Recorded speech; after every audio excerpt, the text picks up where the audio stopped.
கொள்ளைகளும் நடைபெற்றுக் கொண்டிருக்கிறது.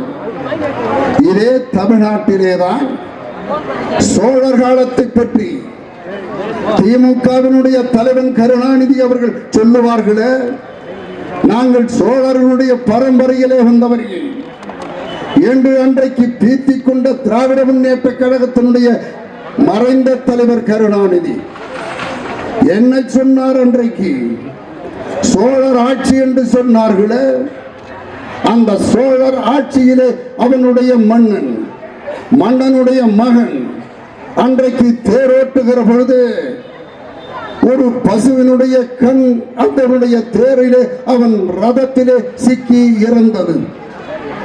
அந்த பசு அன்றைக்கு அந்த சோழ மன்னனிடத்திலே சென்று மணியை அடித்து, என்னுடைய ஈன்ற குட்டி உன்னுடைய மகன் கொன்று விட்டான் என்று முறையிட்ட பொழுது அந்த சோழ மன்னன் அன்றைக்கு சொன்னான், அந்த பசுவுக்கு நீதி தந்த மன்னன் தான் தமிழ்நாட்டை ஆண்ட சோழ மன்னன்.